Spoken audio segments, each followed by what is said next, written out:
Audio Jungle.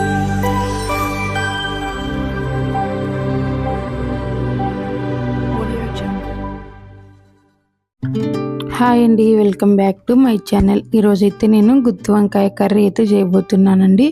దానికోసం ఫ్రెష్గా వంకాయలను కడిగి తీసుకున్నానండి, పక్కన పెట్టేశాను. తర్వాత ప్యాన్ మీద ఒక కడాయి పెట్టి ఆ కడాయిలో కొన్ని వేరుశనగలు అనేది వేయించుకున్నానండి. మసాలా కోసం గుత్తి వంకాయలో మసాలా పెడతారు కదా, దానికోసం ఫస్ట్గా శనక్కాయలు అంటారు మా సైడ్ అయితే. శనక్కాయలను అలా దూరగా వేయించుకోవాలండి, ఒక 2 minutes అలా. అవి అనేది కొంచెము వేగాలి. వేగిన తర్వాత చూడండి, ఈ విధంగా ఒక 2 minutes అలా 3 minutes వేయించుకొని పక్కన పెట్టుకోవాలండి. అవి బాగా కాగిన తర్వాత నేనైతే చల్లారడం కోసం ఒక ప్లేట్లో అనేది వేసి చల్లారనిచ్చాను. తర్వాత పొట్టు తీసి ఇలా బౌల్లో వేసుకున్నానండి. ఇప్పుడు మనము ఒక గుత్తి వంకాయలోకి మసాలా ప్రిపేర్ చేసుకుందాం.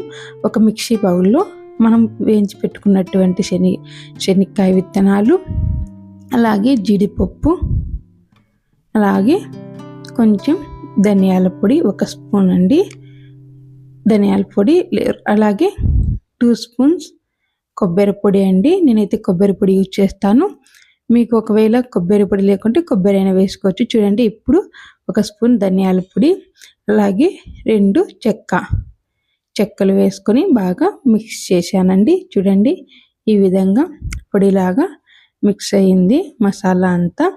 తర్వాత ఇందులోకి మనము కట్ చేసి పెట్టుకున్నటువంటి ఆనియన్ ముక్కలు, తర్వాత వచ్చేసి టమోటా ముక్కలు, చూడండి ఈ విధంగా బాగా కట్ చేసుకొని టమోటా ముక్కలు వేసానండి. తర్వాత వచ్చేసి 1 స్పూన్ లేదా మీ టేస్ట్కి తగ్గట్టు 2 స్పూన్లు ఉప్పు వేసుకోవాలండి. తర్వాత కారం, మీరు కారం ఎక్కువగా తినే వాళ్ళైతే 2 స్పూన్స్ వేసుకోండి. నేనైతే ఇక్కడ 2 స్పూన్స్ వేసుకుంటున్నాను. తర్వాత 1/2 స్పూన్ పసుపు వేసుకొని బాగా గ్రైండ్ చేయాలండి. చూడండి, ఈ విధంగా మసాలా అయితే రెడీ అయిపోతుంది. ఇక్కడే ఒక ట్విస్ట్ అండి, మసాలా అంతా రెడీ చేశాను.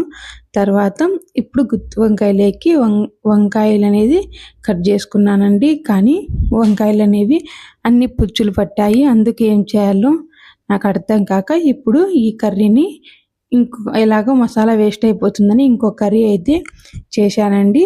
ఆ కర్రీ ఏంటో మీకు కూడా చూపిస్తాను, చూసేయండి. ఇలాగ 1 2 వంకాయలు బాగున్నాయండి. ఆ వంకాయల్ని ఉప్పులుగా అయితే కోసుకున్నాను. ఉప్పులుగా కోసుకొని అలాగే మా ఇంట్లో 2 ఆలు ఉల్లగడ్డలు అంటారు కదండి, అవి కూడా ఉన్నాయి. అవి కూడా జిమిటి కట్ చేసి బాగా కడిగి ఉప్పు వేసి అలాగే ఉప్పులో పక్కన పెట్టానండి. తర్వాత శనగలు ఉంటాయి కదండి, శనగలు ఇలా కొన్ని తీసుకొని నానబెట్టానండి. ఒక 2 hours అలా నానబెట్టాను. నానబెట్టిన తర్వాత అవి బాగా నానిన తర్వాత గ్యాస్ మీద ప్రెషర్ కుక్కర్ పెట్టి అందులో కొంచెం ఆయిల్ వేసానండి. ఆయిల్ వేసి ఆ ఆయిల్ అంతా ఒక 2 minutes కల్లా హీట్ ఎక్కాలండి. చూడండి, తర్వాత మనం కట్ చేసి పెట్టుకున్నటువంటి ఆనియన్ ముక్కలు వేసి బాగా వేగించానండి. ఎంతో ఆశగా గుత్తి వంకాయ కర్రీ అయితే చేయాలనుకున్నాను, కానీ ఇప్పుడు ఇది మిక్స్డ్ వెజిటబుల్ కర్రీ అయిపోయింది. తర్వాత కరివేపాకు అయితే వేసుకున్నానండి. తర్వాత జీలకర్ర, ఆవాలు, తర్వాత చిన్న కట్ చేసినటువంటి టమోటా ముక్కలు అన్నీ వేసుకొని బాగా వేగనివ్వాలండి. ఒక 2 minutes అలా వేగనిచ్చిన తర్వాత ఇందులో మనం సేమ్ ఇదే ప్రాసెస్ అండి గుత్తి వంకాయకు కూడా, కానీ మనం వంకాయల బదులు ఇవన్నీ ముక్కల్లాగా వేసుకుంటున్నాము.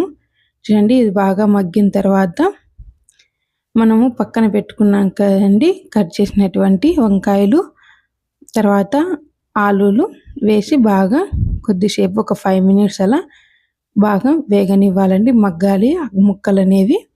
చూడండి, ఈ విధంగా మగ్గిన తర్వాత ఒక 2 minutes అలా టైం పడుతుందండి ముక్కలు మగ్గడానికి. ముక్కలు మగ్గితేనే టేస్ట్ అనేది బాగా ఉంటుందండి. చూడండి, అవి మగ్గడం కోసం కొంచెం సాల్ట్ అనేది వేసాను. ఏ వెజిటబుల్స్ అయినా మనం సాల్ట్ వేసినామంటే అవి తొందరగా మగ్గుతాయండి. వంకాయలు కానీ ఉల్లగడ్డలు కానీ ఏ కర్రీ చేసేటప్పుడైనా ముందు కొంచెం సాల్ట్ వేసుకుంటే తొందరగా మగ్గుతాయి. అలా మగ్గిన తర్వాత నేను నానబెట్టుకున్నటువంటి శనగలు వేసానండి.